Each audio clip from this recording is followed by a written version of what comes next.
Bienvenidos a nuestra sesión del CETNOL del día de hoy. Tenemos el gusto de contar con Judith Campos Cordero. Judith es actualmente una investigadora de la Facultad de Ciencias y nos va a hablar acerca de la regularidad para puntos extremos y para minimizantes locales débiles. Muchas gracias, Judith, por aceptar nuestra invitación. Y adelante. Muchísimas gracias por invitarme otra vez. Me da muchísimo gusto estar aquí y me da mucho gusto. Además, se agradece mucho que hayan retomado el seminario y reunidonos de nuevo. De veras, muchas gracias.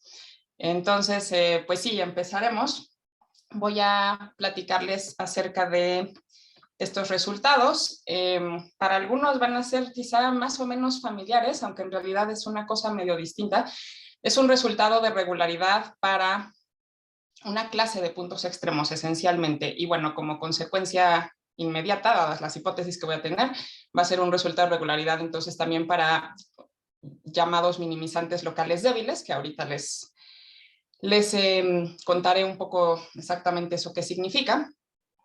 Y bueno, son en particular es interesante pues pensar en resultados de regularidad para puntos extremos, que son pues los puntos críticos de funcionales, porque en general los puntos extremos no satisfacen propiedades tan buenas, principalmente cuando están hablando de regularidad, o particularmente cuando están hablando de regularidad, no son tan buenos en el sentido de regularidad como los minimizantes, ya sea globales o locales.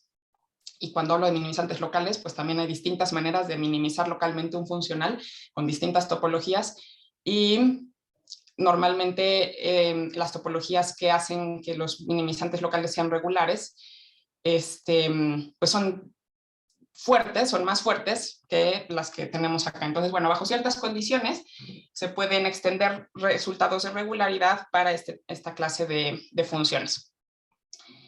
Y ahí ya había yo hecho la prueba aquí. Ahí está. Entonces, nada más para tener en mente una clase o ejemplos de funcionales como los que voy a platicar.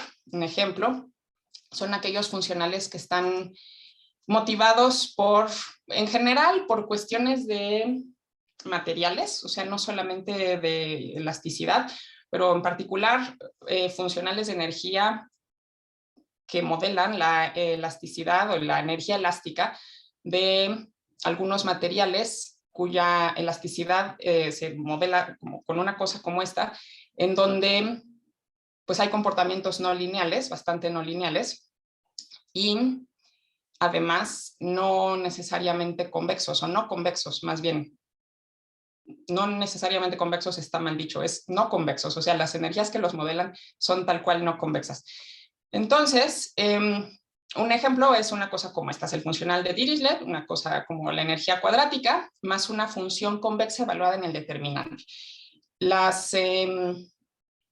cuestión del determinante que aparezca para las cuestiones de elasticidad y de la energía y de cuáles van a ser pues las transformaciones que minimicen la energía cuando se está deformando un material como el caucho, que es para el cual la energía se modela mediante un funcional como estos, pues se ven como algo así, y como les digo, no son funcionales convexos.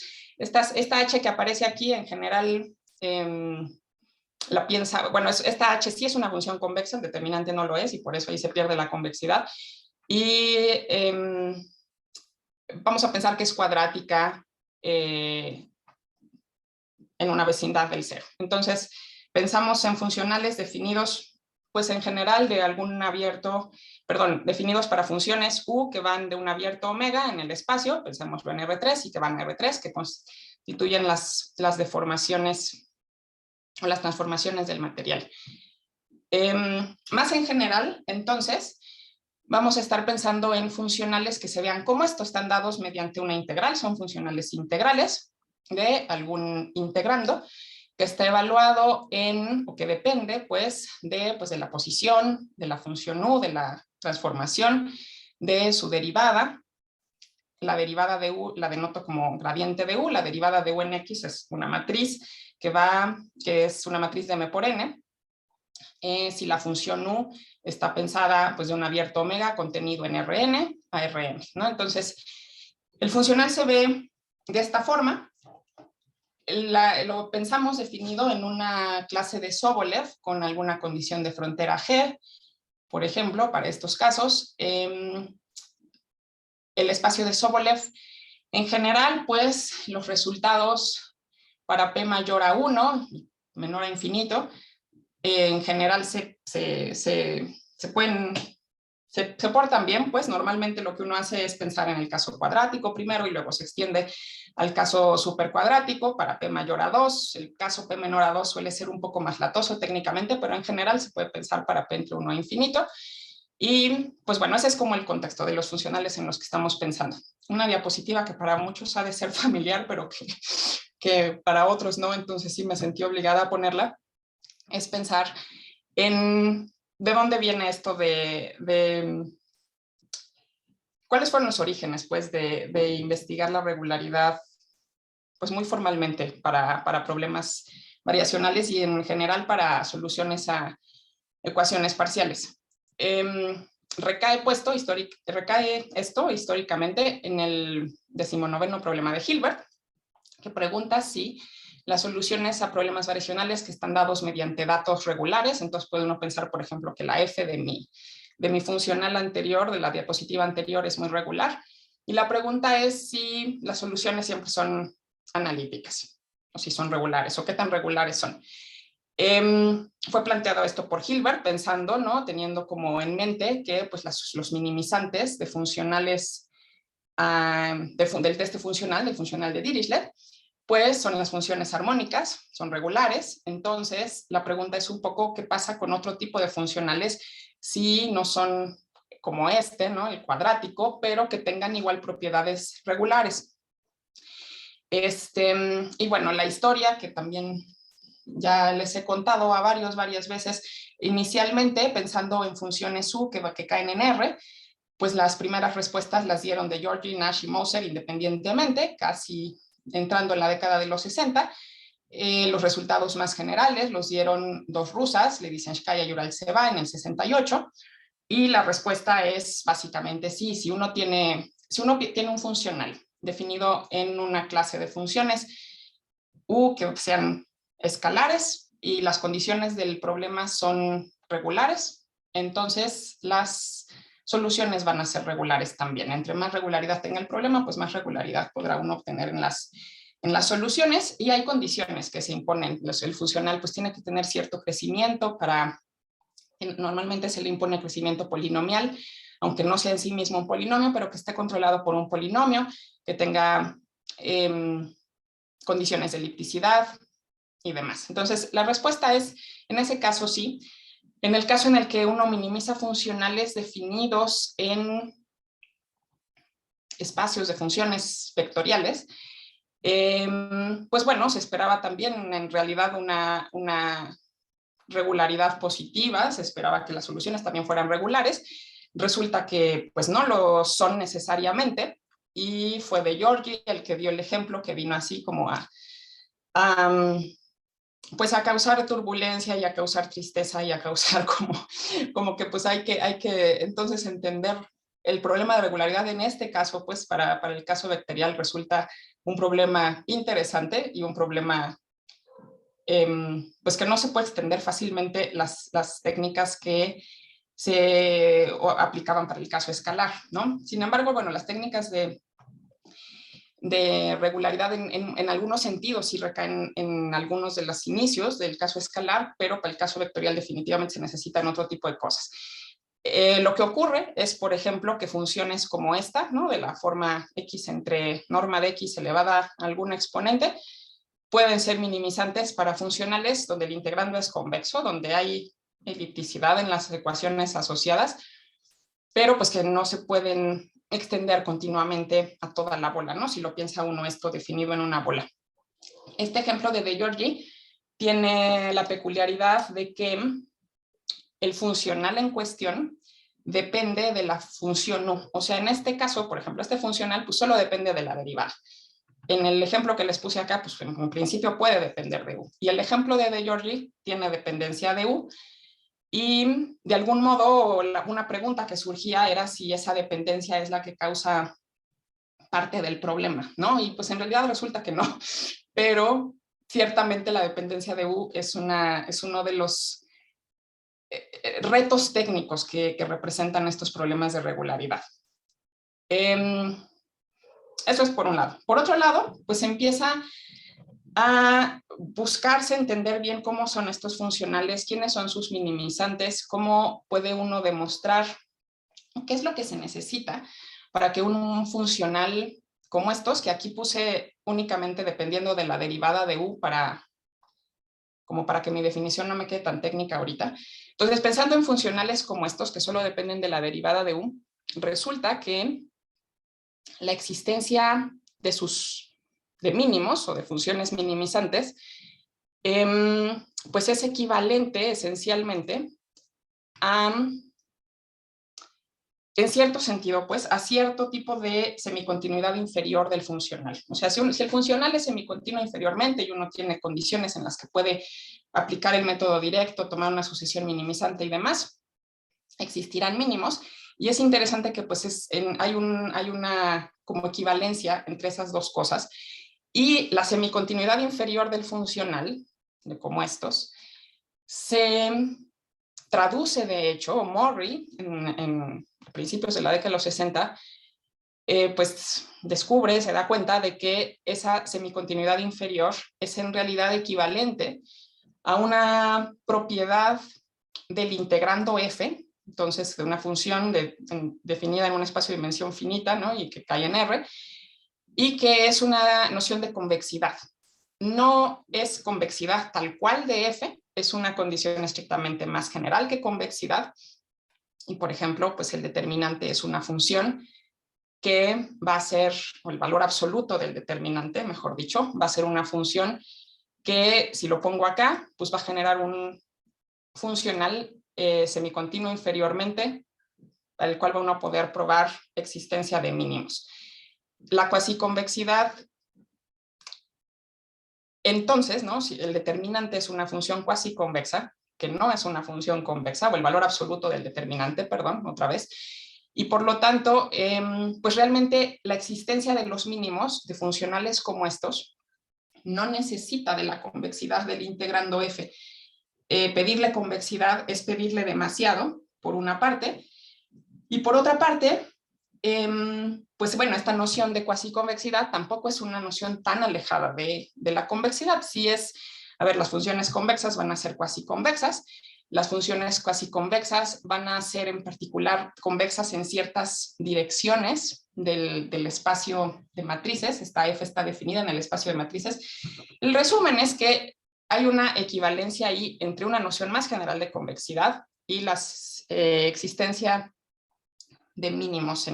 Y es una existencia, está entre comillas, porque sí estoy mintiendo un poquito. O sea, se necesitan otras condiciones como de crecimiento polinomial para que esto realmente sea equivalente, pero es fundamental, pues está en el corazón de la existencia esta noción de cuasiconvexidad. Esto está escrito aquí, la función f, el integrando va a ser cuasiconvexo si y solo si, para toda sucesión débilmente convergente en W1P en el espacio de Sobolev, pues la energía en U en el límite débil es menor o igual que el límite inferior de las energías en la sucesión, que puede uno tomar como una sucesión minimizante, ¿no? Que esto de aquí converja al ínfimo del funcional. Y bueno, entonces, esa cuasiconvexidad, pues es una noción un poco difícil de digerir, pero puede recordarle a uno qué significa ser cuasiconvexa, le puede recordar a uno a la desigualdad de Jensen que satisfacen las funciones convexas, en el sentido de que básicamente lo que una función cuasiconvexa hace es que estas integrales son no negativas, que esto sea mayor o igual a 0. ¿Esto qué significa? Pues, ¿qué es lo que dice aquí? Pues que para toda matriz Z constante, si yo pienso en una función afín cuya derivada sea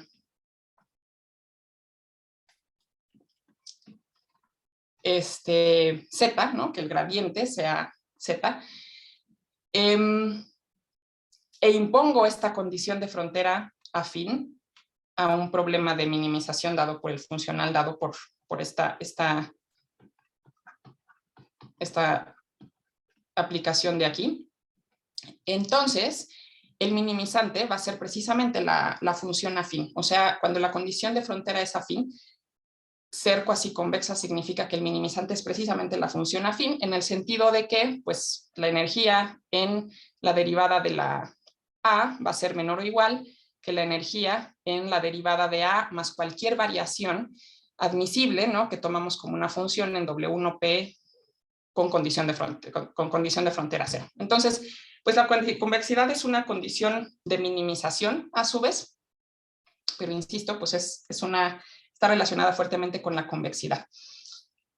Toda esta definición de que esto sea mayor o igual a cero es que la función sea cuasi convexa, ¿no? Y bueno, pues para tener resultados de regularidad y demás, vamos a necesitar no solamente pedir cuasi convexidad, sino vamos a necesitar pedir que la cuasi convexidad se dé en un sentido fuerte, que está como relacionado con que la elipticidad de las ecuaciones asociadas a esto pues sea estricta, ¿no? Entonces, una función se va a llamar estrictamente cuasi convexa si esto es no solo no negativo, sino que es mayor o igual que pues, la norma P de la función de prueba, más la norma 2 de la función de prueba. Pensando aquí es esto, por cierto, está pensado como en para P mayor a 2. Para P menor a 2 no pienso en este polinomio, sino en una cosa equivalente por ahí que... Pero bueno, para P mayor a 2 es más fácil de enunciar y por eso lo dejé en este sentido. Entonces la cuasiconvexidad fuerte se ve así. Una pregunta, entonces, ¿por qué pones los dos términos? Perdóname, ¿que no te escuché? ¿Por qué pones los dos términos si P es mayor que 2?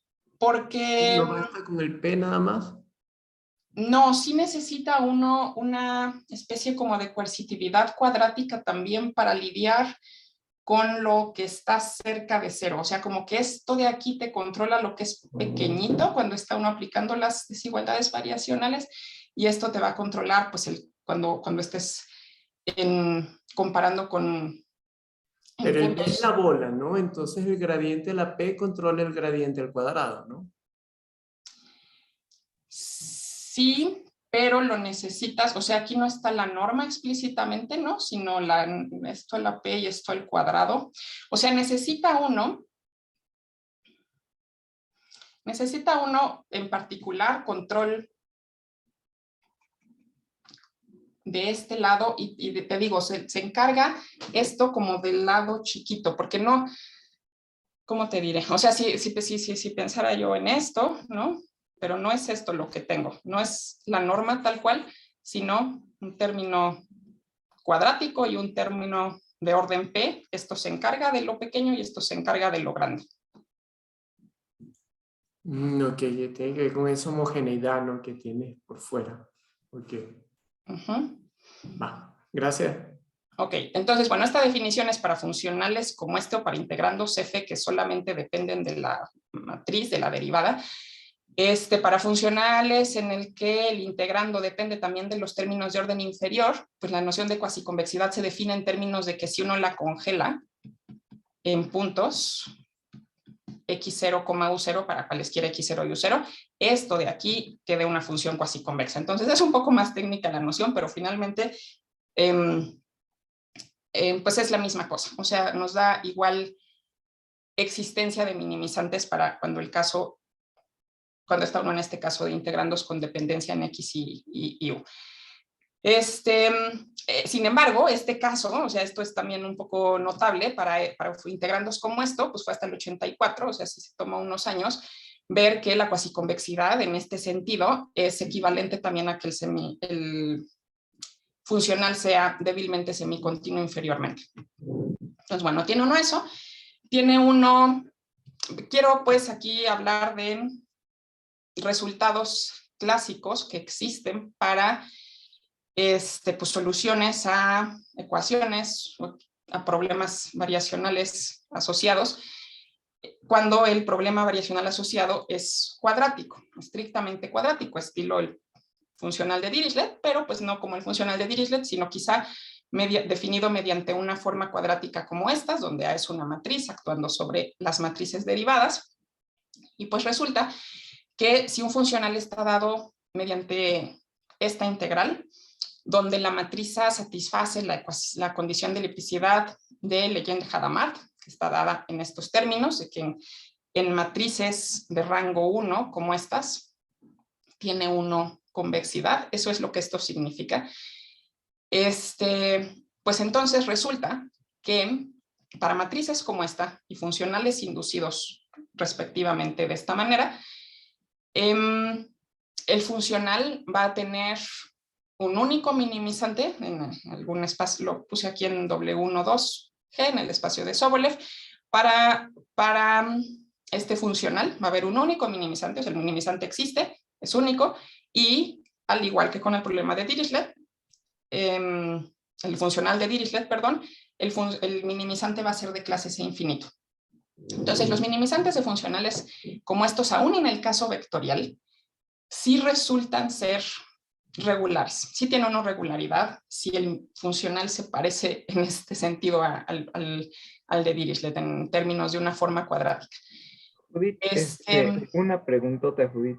Un ejemplo así palpable de esas funciones A, un ejemplo, digamos, sencillo y uno ya no tan trivial para visualizar esa condición medio pesadona de elipticidad. Sí lo hay. Una cosa cuadrática. No te lo voy a poder dar en este instante.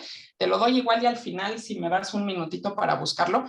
Pero... Las diagonales, ¿no? Esas funcionan, pero creo.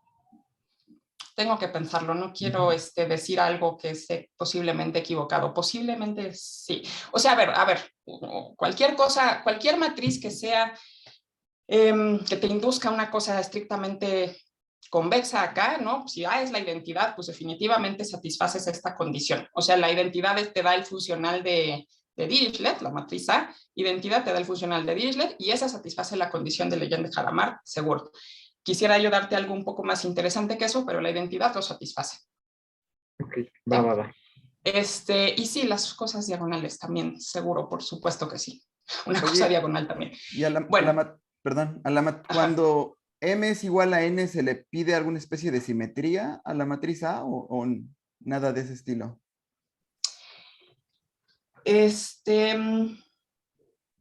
Porque esto suena mucho, ¿no? A la condición de elipticidad de siempre, para operadores. Sí. Y esa condición sí se le pide cierta simetría a la matriz de coeficientes A y J. Pero aquí parece que no se le pide nada. No se le pide, pero sí, no, o sea, seguramente la tiene. O sea, es posible que pueda uno como tener alguna simetría, pero de nuevo,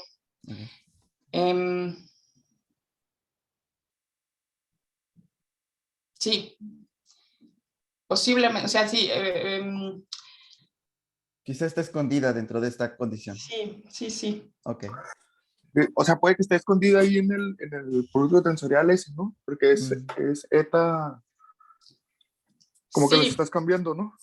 Ajá, es o sea... eta, iota y iota, eta, y eso los puedes jugar como para lo que puede haga uno ver como desde acá, ¿no? ¿no? Es la matriz actuando sobre el producto tensorial en el producto tensorial. Tienes y esto, razón. ¿no? Y están volteados. Ya. Gracias. Ok, entonces, algo en relación pues a lo que he dicho, las matrices A con esta propiedad y los funcionales asociados de esta forma, resulta ser pues que esta condición de elipticidad es equivalente a la condición de cuasiconvexidad estricta de la que había yo hablado antes, para el caso en el que el funcional está definido de esta forma, ¿no? Mediante la forma cuadrática constante. A es una matriz constante, no hay dependencia de X. Y resulta pues que entonces nuevamente esta condición y esta son equivalentes, por eso es que tiene una existencia. Y a su vez, pues, o sea, es como que le quita oscuridad un poco a la noción de cuasiconvexidad en este caso, por lo menos, porque pues lo puede uno poner en términos justo, sí, de esta condición de elipticidad que es familiar, ¿no? Es más similar a lo que a la condición de elipticidad que viene pues de los funcionales estrictamente convexos. Entonces tiene uno por un lado eso, esas soluciones van a ser regulares y eso es crucial para pasarle la regularidad a funciones que minimicen a funcionales que ya no sean tan cuadráticos, ¿no? O que ya no induzcan ecuaciones tan lineales como el caso anterior. Entonces, pensando en eso, pensando en funcionales, otra vez donde tenga uno pues estas propiedades posiblemente muy no lineales, resulta que, de nuevo, en el caso en el que el integrando depende únicamente de la derivada, va a resultar que sí se puede obtener cierto tipo de regularidad para los minimizantes de esto, aunque no sea, bueno, o sea, el ejemplo de Giorgio un poco dejó clarísimo que no se puede esperar regularidad en todas partes, ¿no? No puede uno esperar ser C infinito, ni mucho menos, ni siquiera de clase C1 en todo el dominio, porque existen estos ejemplos, ¿no? Pero, y bueno, en ese caso, en los ejemplos de Giorgio, insisto, la F era incluso convexa, fuertemente convexa. En el caso en el que se restringe uno a esta condición de cuasiconvexidad estricta, que es lo que uno realmente necesita para obtener existencia de minimizantes, resulta que sí va a haber regularidad, aunque es regularidad a la que le llamamos regularidad parcial. Eso lo que significa es que los minimizantes se puede demostrar que son de clase C1 alfa en casi todo el dominio, salvo por un conjunto de medida cero, los minimizantes tienen esta propiedad. Ser de clase C1 alfa significa que la derivada es Hölder continua con exponente alfa. Esto lo demostró Evans en el 86 para los funcionales que vienen de funciones convexas. Hubo después muchos mejoras al resultado y generalizaciones y ponerlo pues cada vez pidiendo menos al integrando, ¿no? Evans inicialmente le pide al integrando ser que la segunda derivada tenga un control como total, que sea acotada.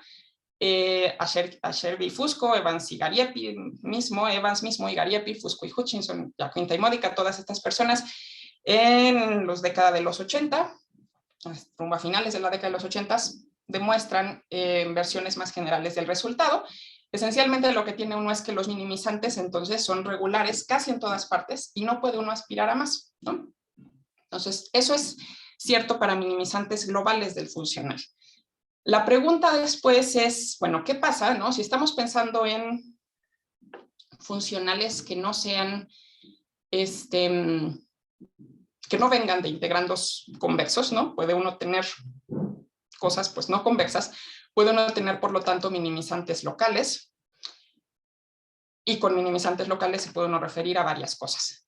Los minimizantes locales se definen, pues, dependiendo de qué topología le dé uno al dominio, qué locales en el sentido de que las variaciones son chiquitas, ¿en qué sentido? ¿No? Y bueno, si las variaciones les pedimos ser chiquitas en un sentido de que sean pequeñas en un espacio W1Q, en un espacio de Sobolev, que no sea el mismo donde vive U necesariamente, ¿no?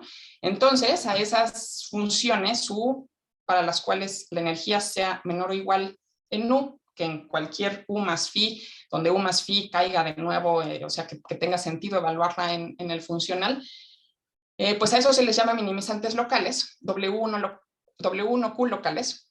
El caso en el que Q es finito, nos induce la noción de minimizante local fuerte, que está acá. Si Q es igual a infinito, pues decimos entonces que U es un minimizante local débil. Naturalmente, los minimizantes locales fuertes, pues es una condición más restrictiva. Se espera que, en todo caso, pudieran tener mejores propiedades de regularidad que los minimizantes locales débiles. En términos de regularidad, de nuevo, para funcionales en los que no hay dependencia de U, como estos, en el 2003, Christensen y Tajeri demostraron que, pues sí tiene una regularidad en el sentido de Evans para estos minimizantes, y esto significa que de nuevo las derivadas van a ser Hölder continuas con exponente alfa para todo alfa entre 0 y 1, de hecho, siempre y cuando sean mínimos locales fuertes. Los mínimos locales débiles se ve que así a secas, pues si tiene un minimizante local débil de un funcional F como estos, aún pidiéndole igual condiciones de crecimiento polinomial, algo como esto, no necesariamente tienen que ser regulares en algún sentido. Entonces, bueno, hablando como rumbo a lo que vine a platicarles, ¿no? Que es un resultado de regularidad para funciones que no sean necesariamente minimizantes locales, pongo aquí la definición de lo que es un punto crítico, un punto extremo, que es esencialmente pues, que se satisfagan las ecuaciones débiles de Euler-Lagrange. Entonces, esto es una condición necesaria, ¿no? Para que una función u, en el espacio en el que viva, en el espacio de Sobolev, minimice al funcional. Y en el caso de funcionales que tienen dependencia de los términos de orden inferior, pues eso lo que significa es que para cualquier función de prueba, es decir, cualquier función que viva en el espacio W1Q sub 0, si tengo un minimizante local en el sentido W1Q, pues tomo funciones de prueba en W1Q sub 0, y para cualquier función de prueba se tiene que satisfacer esta igualdad, ¿no? Que es esencialmente pues como lo usual, que es la derivada de esta función de t en 0, ¿no? Entonces, si esto pasa, se llama a la función u un punto extremo y es naturalmente una condición necesaria para que estemos en presencia de un minimizante, ya sea local débil o local fuerte o global, por supuesto también. Pero pues resulta, o sea, justo... ¿Puedo interrumpir otra vez? Perdón. Sí. No se me ocurre ningún ejemplo ahorita de un punto crítico que no sea un minimizante débil, ¿no? Para un funcional de estos cuasi convexos o qué sé yo. Me parece que siempre en alguna dirección como que se dobla hacia arriba, ¿no? ¿Sí hay? A ver, otra vez, un minimizante, un punto crítico que no sea minimizante local. Ah, ¿eso dijiste? Sí. Sí, o sea, supongo, sí, o sea, si tienes un minimizante local, pues lo volteas y vas a tener un punto, a ver, supongo que estás pensando más bien en punto silla, ¿verdad? Pues, o sea, ok. porque si no, pues lo volteas el funcional, o sea, pues tomas menos f y tienes un maximizante local que no va a ser... Pero pierdes la cuasiconvexidad, ¿no? Sí, tienes toda la razón, por supuesto. Sí, no, y también puedes conseguir punto silla. Ok, pero si hay puntos sillas entonces. Sí, puedes tener punto silla. Y, Okay.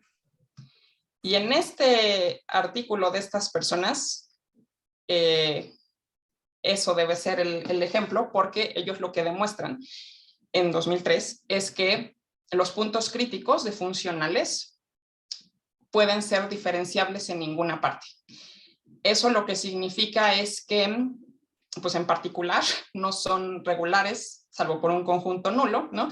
Entonces, pues ese ejemplo que ellos construyen de puntos críticos con esta propiedad no pueden ser minimizantes locales porque pues los minimizantes locales sí son regulares casi en todas partes. Entonces, aunque tú me estabas preguntando por débiles, por minimizantes locales débiles. Pero de hecho, en el ejemplo de... Ok, Müller-Schwerak dieron este ejemplo de puntos críticos que son diferenciables en ninguna parte. Este ejemplo después lo extendieron de nuevo Christensen y Tajeri, los que dieron el resultado de regularidad, a un ejemplo en el que ahí sí,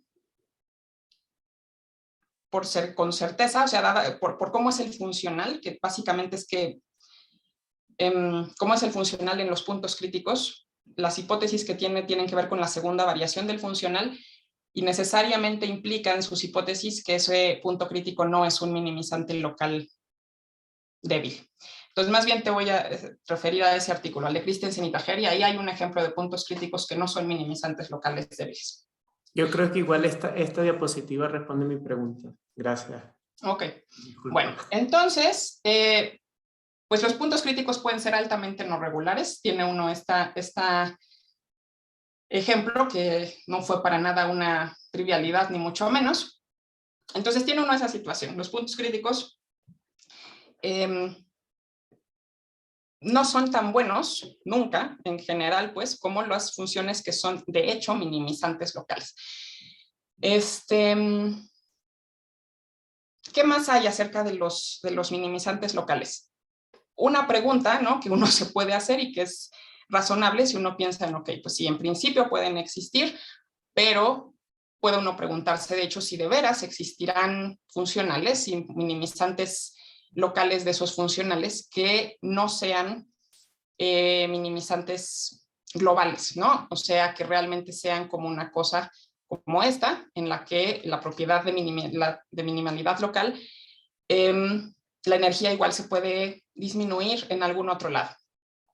Y en realidad esa pregunta de si existen minimizantes puramente locales, pues estuvo abierta por un buen rato, y la respuesta finalmente fue que sí existen minimizantes puramente locales, y en un momentito diré un poquito más, pero todo se fundamenta, esos ejemplos de minimizantes puramente locales se fundamentan en el trabajo de John, de principios de los años 70 también, y él lo que demuestra,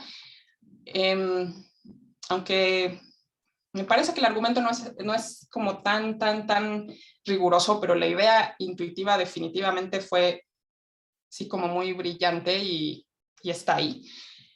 Y lo que muestra es que pues sí hay una unicidad de puntos de equilibrio para funcionales como los que vienen de perelasticidad, como el ejemplito de la primera diapositiva que les ponía yo, y esa no unicidad recae en el dominio omega, o sea, tiene que uno pensar no en cualquier dominio, sino en dominios que tengan hoyos.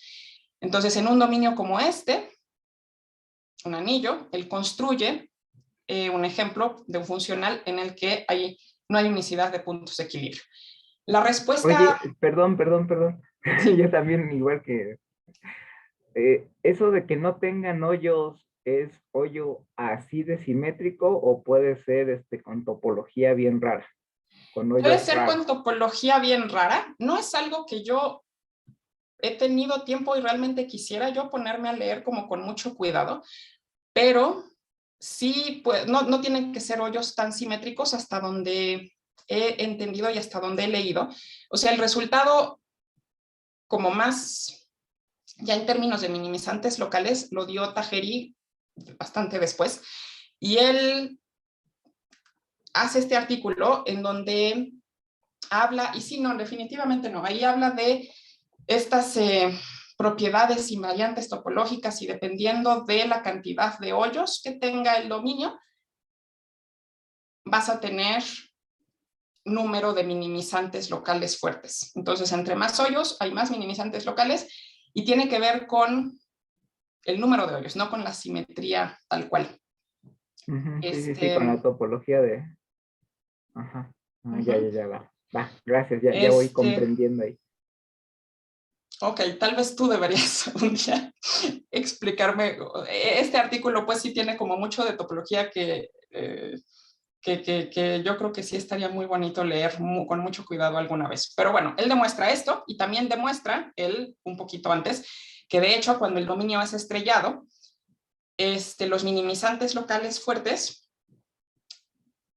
resultan ser minimizantes globales cuando la condición de frontera es afín. Entonces, este es un resultado pues que dice, ¿no? Va un poco como en la otra dirección, en el caso de una frontera, pues, de una condición de frontera planita, pues sí, los minimizantes locales en realidad son globales, no tienes tal cosa como minimizantes locales a secas. Entonces, bueno, en ese contexto en el que sí existen los minimizantes locales fuertes, que no está uno pensando en el vacío cuando habla de minimizantes locales fuertes, que son regulares en casi todas partes, y que los minimizantes locales débiles, de hecho, no. Piensa uno, pues bueno, como en qué condiciones podría uno pedirle a los minimizantes locales débiles o bien a los puntos críticos para tener alguna propiedad de regularidad. Y el resultado entonces está dado como en este universo. Piensa uno en integrandos. Necesitamos que el integrando en la variable z, en la variable de la derivada, sea de clase C2, porque vamos a hacer aproximación de Taylor polinomial hasta grado 2 para recaer en lo que pasa en el caso cuadrático, en esa diapositiva como muy verdecita que tenía yo de las estimaciones de Schauder, cuando la matriz satisface la condición de Legendre-Hadamard y demás. Entonces necesitamos que sea de clase C2 el funcional para hacer una aproximación con un funcional cuadrático. Necesitamos que la función f sea estrictamente convexa, y aquí lo enuncié, perdón, esto es un error, lo enuncié para el caso p igual a 2, de nuevo como para que no me quede una notación terrible, pero se puede hacer para p finito mayor a 1 distinto de 2. Si f es estrictamente cuasiconvexa en este sentido, y si la f tiene además propiedades, pues a ver, por un lado necesitamos que tenga crecimiento polinomial en la variable z, uniforme en las otras dos variables. Necesitamos que haya continuidad en las primeras variables, en x y en u. Continuidad además está aquí expresada esta continuidad mediante un módulo de continuidad y bueno, también con un control aquí polinomial cuadrático de este lado en la variable z. Pero este módulo de continuidad no es cualquier cosa. En particular, implica que, o sea, le estamos pidiendo al integrando que sea de clase Hölder continua en las variables x y u, básicamente, para algún alfa entre 0 y 1. Y la primera derivada de f en la última variable, en la z, también le pedimos que tenga esta continuidad en las dos primeras variables, uniforme. Y ok, como derivamos, pues este crecimiento de aquí se lo vamos a pedir lineal nada más. Entonces pedimos estas condiciones de regularidad para f y vamos a pensar en una condición más, pues que resulta ser una condición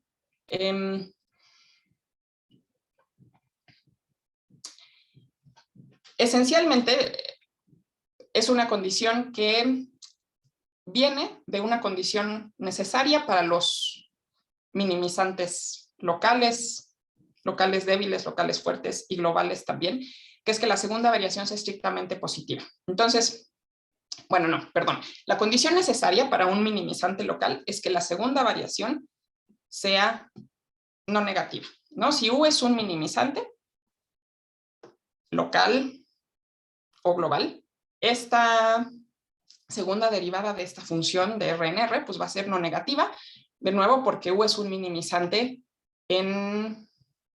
porque t igual a 0 es un minimizante, ¿no? De esta función de acá. Entonces esto es una condición necesaria para la minimalidad y la puede uno como restringir un poco o quizá un mucho más poniéndole o pidiendo que tengamos una condición de segunda variación estrictamente positiva, en el sentido de que no solo sea mayor o igual a 0, sino mayor o igual que con esta propiedad como de coercitividad también, ¿no? Resulta pues que bajo esta condición, si uno tiene un punto crítico, o sea, si uno tiene un punto extremo, y de nuevo el funcional está todo bien definido y si necesitamos un crecimiento polinomial y demás, esta condición de aquí garantiza que los puntos críticos son de hecho minimizantes locales débiles. Y eso no es otra cosa más que Taylor. O sea, es como realmente una copia de lo que haría uno en dimensión finita.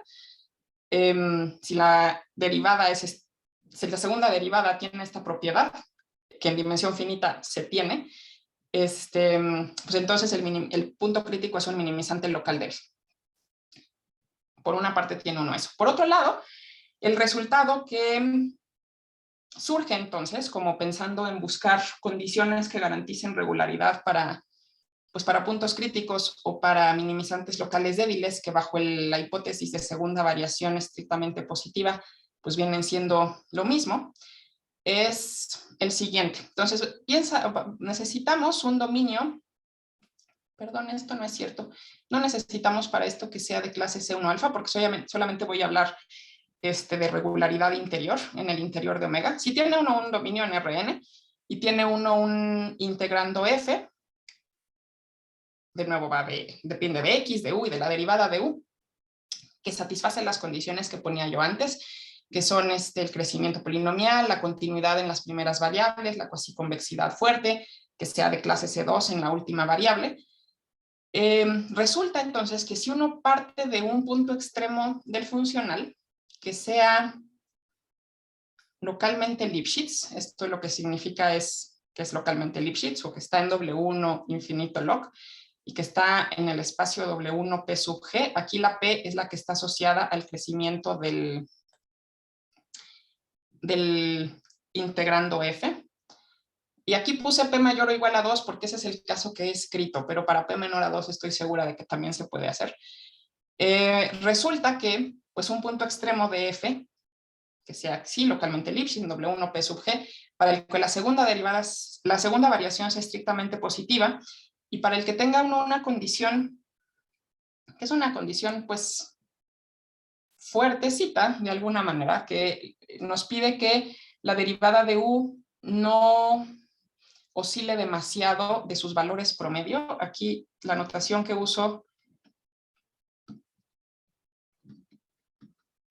de una función adentro, entre paréntesis, con x, sub r, lo que denota es el promedio de la función en cuestión en la bola con centro en x y radio r, pues que la U no diste tanto de su promedio uniformemente en bolas, uniformemente y localmente en bolas contenidas en omega, ¿no? Entonces, si se da esta condición, pues va a resultar que este punto crítico sí es una función de clase C1 alfa, casi en todas partes. O sea, de nuevo en un conjunto que dista de o difiere de omega de un conjunto nulo. Y a ver, este resultado es un caso particular de un resultado más, que abarca más cosas, que algunos de hecho ya les platiqué en otro momento, y que es que pues los minimizantes locales fuertes de estos funcionales, como estos, también tienen esta propiedad de regularidad. Entonces, y la prueba es un poco, sigue las mismas ideas para minimizantes locales fuertes y para esto. ¿Cuál es la diferencia entre esto y el resultado de regularidad parcial que decía yo que mostraron Christensen y Tajeri? Pues que aquí aparecen estos términos de orden inferior para los cuales realmente la prueba que ellos hicieron, que es una prueba indirecta, resulta que no funciona. Y yo en algún tiempo pensaba que sí funcionaba, pero no funciona. La prueba que ellos hacen es una prueba por contradicción, hacen blow-up, toman sucesiones mediante estos blow-ups y esas sucesiones pues convergen de alguna forma luego a la solución de un problema cuadrático, ¿no? Como esos en donde tienen las estimaciones de Schauer. Cuando uno tiene estos términos de acá, ese blow-up hace que exploten cosas que uno no quiere que exploten y no funciona. Entonces, como que sí fue un poco... Las ideas, pues, en el fondo, pues son... Fundamentalmente pensaría uno que sí debería esperarse regularidad, pero realmente la técnica no es la misma, y sí hubo retos técnicos por ahí que se requieren como otro tipo de iteraciones y de resultados para conseguirlos. De todas formas, pues el resultado de regularidad recae en lo que recaen pues muchísimos de todos los resultados de regularidad que están como en este universo y en este tenor, ¿no? De funcionales casi convexos y demás, que es esta caracterización de continuidad de Hölder que dieron Campanato y Meyers, y que básicamente, o sea, es un resultado que a mí me sigue pareciendo bonito y sorprendente, es que una función f es Hölder continua con exponente alfa, si lo es, pues en promedio, o sea, si las integrales promedio de la f menos sus valores promedio tienen un decaimiento del orden del radio de las bolas en las que está uno pensando por aquí. Creo que acá que hay algo que puse un poco raro.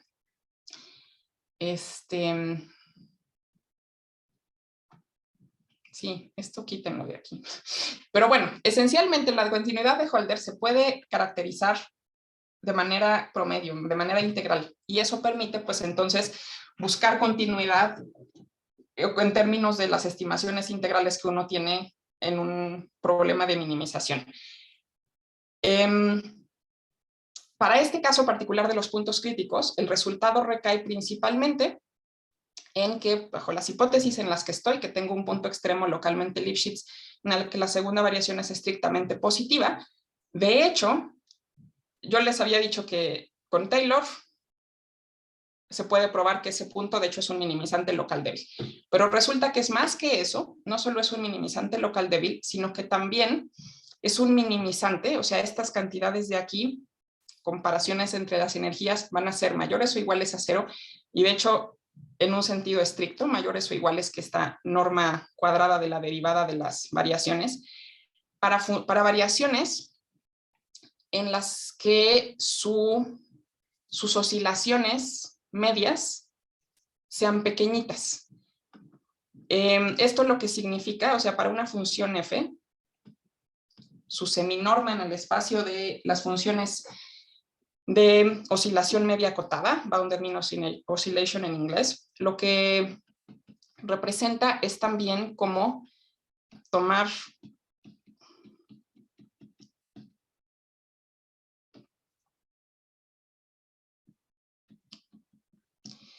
o déjenme ponerlo en términos de cubitos, acabo un poco más rápido, supremo sobre todos los cubos o sea, si es la BMO en omega o en un abierto, pues toma uno todos los cubos metidos ahí y toma uno todas estas oscilaciones entre F y su valor promedio, y eso se le llama la seminorma BMO.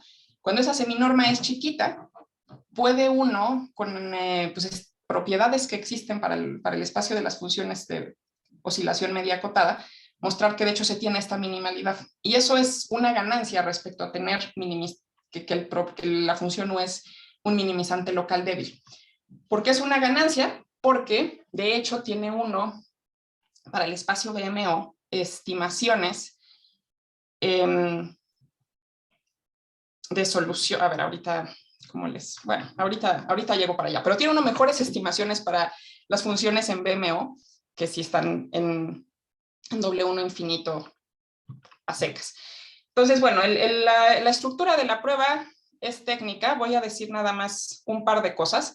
Siempre lo que hay detrás de estas pruebas de regularidad con estas estrategias viene de las pruebas clásicas, y el primer paso y uno de los más cruciales es construir una desigualdad de Cacciopoli.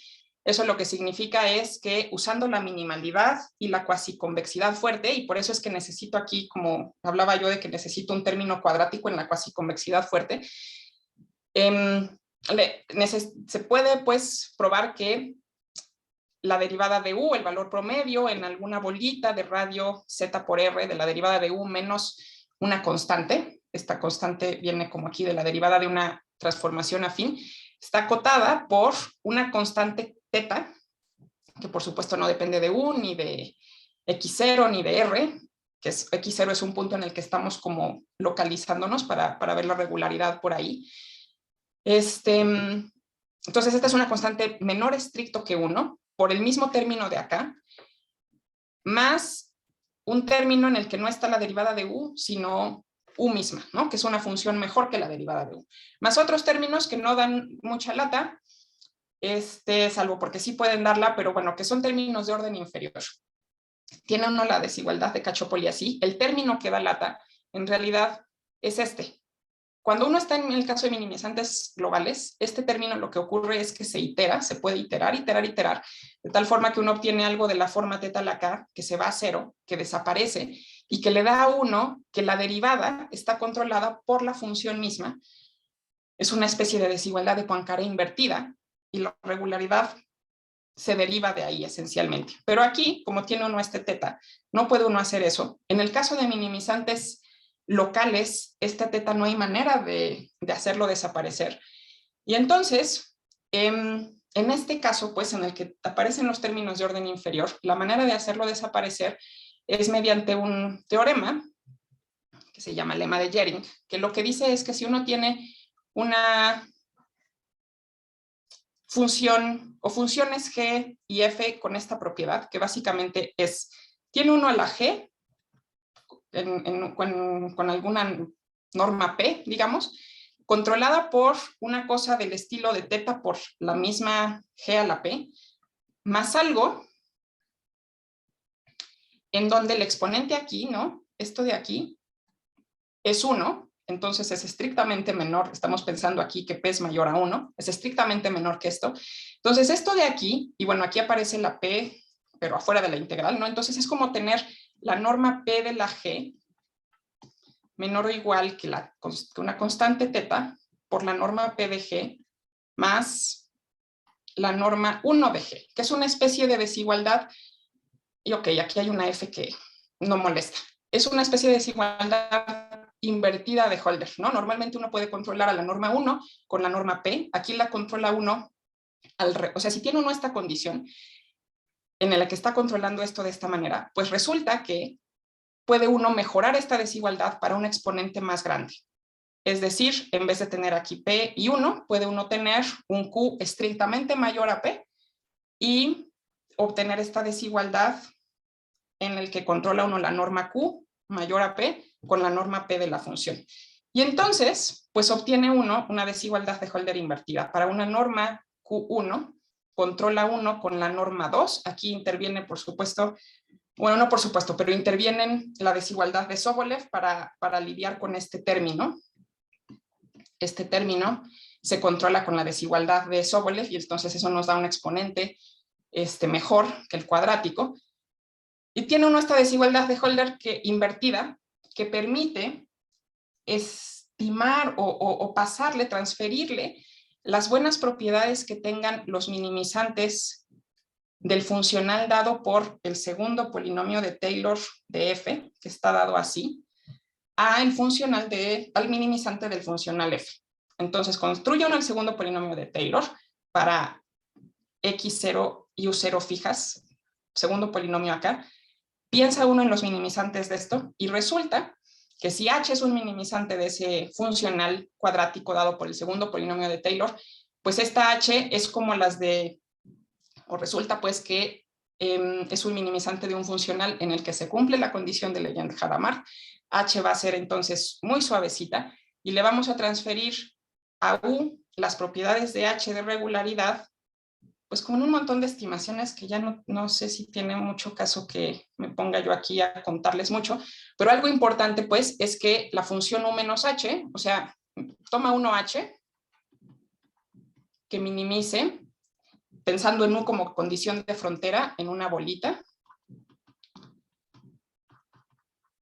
y pues H menos U entonces vale 0 en la frontera y tiene unas estimaciones en el espacio BMO para la derivada de H menos U en términos de la derivada de U. Es una especie de reemplazo al principio del máximo. Controlar el minimizante, que es H, con su condición de frontera, de esta manera. Y bueno, eso permite construir estimaciones que le dan a uno que realmente las oscilaciones medias de U pues decaen con una continuidad de Holder. La derivada de U resulta ser una función de Holder. Y ya, eso es todo. Disculpen que me pasé un poco del tiempo. Muchas gracias, Judith. Estuvo muy interesante tu plática. ¿Hay alguna duda para Judith? ¿Alguna pregunta? A ver, alguien levantó. Tenemos varias manos levantadas. Tenemos Juan Carlos y tenemos a Alexander. A ver, Juan Carlos primero. Hola, gracias, Judy. Estuvo muy padre. Ya le voy entendiendo un poquito más a la regularidad. Qué bueno. Todavía hay muchísimo que no le entiendo, pero te quería preguntar, ¿estos funcionales y demás están bastante generales? ¿Sirven para P laplacianos y todo esto o no llegas a P laplaciano? Sí, sí. Sí, porque se ven muy generales, ¿no? Con W1P sí.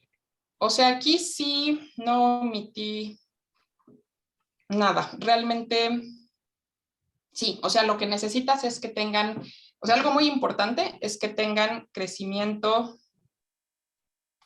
polinomial. Aquí lo puse cuadrático, pero puede ser de orden P. Y pues esto que si tienes convexidad, pues entonces de hecho tienes cuasi convexidad. Y estas son las condiciones como cruciales, pues, bueno, que sea también suave, pero sí aplica como para, pues sí, para esos ejemplos en los que ya sabe uno que hay control en el crecimiento y convexidad fuerte. Va. Órale, pues. Esa era mi duda. Gracias. Ok. ¿Alguna otra pregunta? Sí, Judith, tu dominio no necesariamente es acotado, ¿verdad? ¿O sí? Sí, ¿Puede ser acotado? sí, aquí como es que sí, aquí me falló, pero sí, pensamos en un abierto acotado. Sí, estamos trabajando en abierto acotado y necesita uno como si compacidad en ese sentido. Eso es. Sí.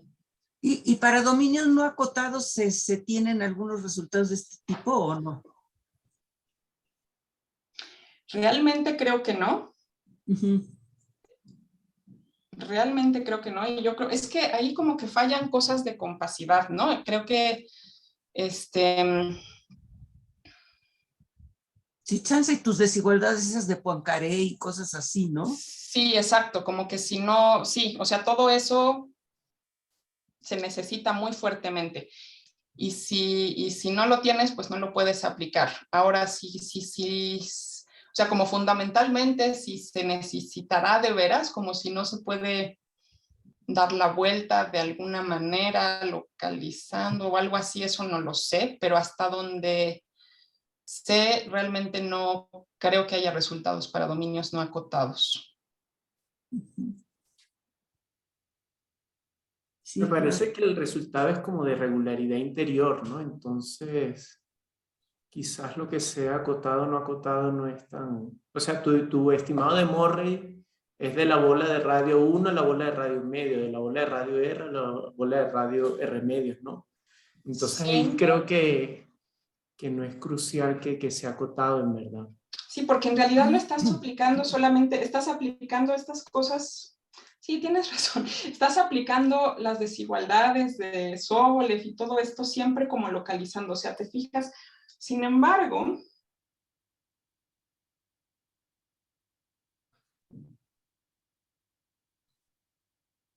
sí, o sea, todo eso lo aplicas localmente.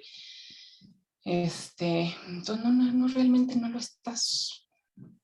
porque aquí tus promedios pues son tus promedios muy locales, ¿no? Cuando el radio de la bolita tiende a cero, pues, ¿no? Sí, y todo esto se hace en realidad. Sí, no, tienen toda la razón. Todo esto se hace en realidad, pues como adentro, o sea, uno se fija en una bola y uno trabaja dentro de esta bola y todo ocurre dentro de esta bola. Y en realidad no hay más que eso, o sea, no te importa. Y luego ya cuando juntas el resultado, o sea, ya cuando demuestras que es C1 alfa en casi todo omega,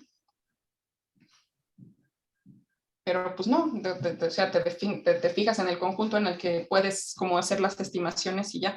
Entonces sí, perdón, yo creo que tienen toda la razón. Creo que ahí sí, tienen toda la razón. Creo que no hay mayor restricción al respecto.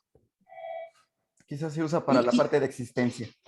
Sí, tal vez. Para la parte de existencia, sí. Eso sí creo que necesitas